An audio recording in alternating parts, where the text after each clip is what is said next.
बनी इसराइल में एक जवान था जिसका नाम किफल है। किफल किसी शरीफ आदमी का नाम नहीं, बहुत बड़ा बदमाश था। और उसकी बदमाशी क्या है, वो गरीबों की बेटियों को लूटता था। एक दफा उसने 60 दिनार में किसी मजबूर बेटी को खरीदा। खलवत में उसके पास गया, देखा तो वो रो रही थी। किफल समझता था मेरे पहलू में आने वाली हर बेटी बेगैरत होती है। बरसते आंसू देखे तो कदम रुक गए। सवाल किया क्यों रो रही हो? कहा किफल शौक से नहीं आई, मुझे गुर्बत ले आई है, मुझे भूख तेरे तक खींच लाई है। यहां रुक करके एक जुमला रस करूंगा। जब मालदार लोग, जब सरमायादार लोग, जब वडेरे लोग गरीबों का हक नहीं ना देते, फिर गरीबों की बेटियां नीलाम हो जाती हैं। ये डायमंड मंडियां, ये बाजारे हुस्न, ये कोठे उस वक्त बनते हैं जब हम इनका हक नहीं देते। बड़े फख्र से कहते हैं बहुत बड़े जगीरदार हैं, बहुत बड़े जमींदार हैं, तिजोरियां खजानों से भरी हुई हैं, हमने उनके मुंह भी खोले हैं, पैसा पानी की तरह बहाते हैं। माशरे में हम दरिया दिल मशहूर हैं, लेकिन दौलत कहां लुटाते हैं? जहां नफ्स को हज मिलता है। मेरा ताल्लुक एक देहात से है। हमारे देहातों में मेले ठेले का माहौल होता है। कुत्तों की लड़ाई आई, 50,000 वहां दिया। क्रिकेट मैच आया, 1 लाख का इनाम वहां दिया। जहां नफ्स को हज मिला, हमने दौलत का मुंह वहां खोला। और जहां दौलत लुटाने से अल्लाह राजी होता है, उसकी रहमतें बरसती हैं, वहां गफलत की पट्टी।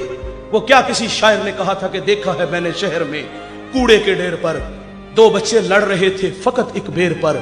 फसलों को काटते कुछ टूटी चूड़ियां, कुछ बिक गई हैं दोस्तों गंदम के सेर पर। गंदम अमीर शहर की होती रही खराब, बेटी मगर गरीब की फाकों से मर गई। मोहसिन नकवी कहता है मोहसिन ये गरीब लोग भी तिनकों का ढेर हुआ करते हैं, कभी पानी में बह गए तो कभी मलबे में दब गए। और भाई हमें ये दुखी लोग नजर क्यों ना आए? हमने दौलत कुत्तों की लड़ाई पे, हिजड़ों पे लुटाई, क्रिकेट मैच पे लुटाई। हमें माशरे में फैले हुए दुख नजर क्यों ना आए? हमारी हमसायगी में बेवा के चीखते बिलखते सिसकते बच्चे नजर क्यों ना आए? हमें मजदूर लोग नजर क्यों ना आए जो नाने शबीना को तरस रहे हैं?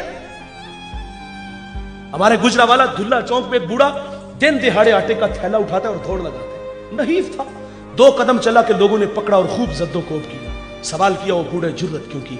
उस बूढ़े की आंखों में आंसू उतर आए। उसने कहा 1 हफ्ता हो गया इस चौक में आके खड़ा होता हूं और लोग मुझे बूढ़ा समझ के मजदूरी के लिए साथ में लेके जाते। रोजाना खाली डब्बा घर लेके जाता हूं, कदम भोजन होते हैं। बच्चे पूछते हैं अब्बा खाने के लिए कुछ लाए हो? तो मैं क्या उनको जवाब दूं? आज पक्का वादा करके आया था कि कहीं से मजदूरी मिलेगी तो आटा लाऊंगा। कहा आज भी छोड़ के चले गए। इतनी मार खाई के लहू लहान हुआ। अगर वो बूढ़ा मर जाता ना गुर्बत की वजह से, तो फिर उसी मोहल्ले से बड़े सखी निकलने थे। किसी ने कहना कफन मेरी तरफ से, और जब जिंदा था पैवान लगे कपड़े तेरे सामने पहन के गुजरता था। तेरी दौलत का कद इतना ऊंचा था कि तुझे वो नजर ना आया। आज मर गया तो चिट्टा लिबास ले आया। फिर मोहल्ले से और भी सखी निकलते हैं, कुल 10वां 40वें की रोटी हमारी तरफ से। और चीखे तूने ना सुनी उस मजदूर के बच्चों की, जब वो वालिद को रोज कहते अब्बा भूख लगी है, खाने को कुछ दो। उस वक्त कहां गए ये सखी? उस वक्त कहां गए ये मालदार? जब वो बिलखते थे आज मर गए तो कुल 10वें 40वें की रोटी ले आए। जिंदों की कदर करना जानिए मेरे भाई, जिंदों को इज्जत देना जानिए। मुझे वो कमालिया की बेटी नहीं भूलती जिसका बूढ़ा बाप अपनी बेटी को तालीम की दौलत से आरास्ता करता है। अब वो बालिगा थी, निकाह की तकरीब है, उधर से बारात आ रही है, इधर बेटी वाले तैयारियों में थे। हमसायगी में से किसी ने शरारत की, जिसके घर में आ रहे हो वो अपनी बेटी को चंद जोड़ों के सिवा कुछ भी नहीं दे सकता। बारात वहीं से वापस चली गई। बताइए साहिब उस बेटी के दिल पे जो कुचोके और जख्म लगे थे उसका मदावा किसने करना था? चांदी उतर आई बेटियों के बालों में। मुफलिस को फिर उम्मीद है कि बारात आएगी। किताब अजीज का एक और बाप बीत गया, जहेज बन न सका और शबाब बीत गया। हमें ये घरों में बूढ़ी होती हुई बेटियां नजर क्यों ना आई? और आपने तो फख्र से कहा कि मैंने अपनी बेटी को जहेज 50 लाख का दिया। हमारे देहातों में रस्म वखाला होता है, उसमें एक औरत को कहा जाता है कि पूरे मोहल्ले में लोगों को क्या हो कि हमारी बच्ची का जहेज देखो।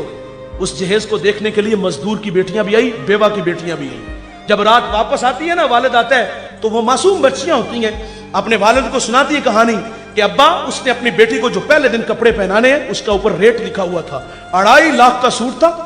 वो बूढ़ा कितना दुखी होता होगा जो अपनी बेटी को ईद वाले दिन भी 500 का सूट नहीं लेके दे सका। उसने ये भी कहा होगा कि अब्बा उसने अपनी बेटी को सोने के कंगन पहनाने हैं, और वो बूढ़ा तो कांच की चूड़ियां भी नहीं उसको लेके दे सका।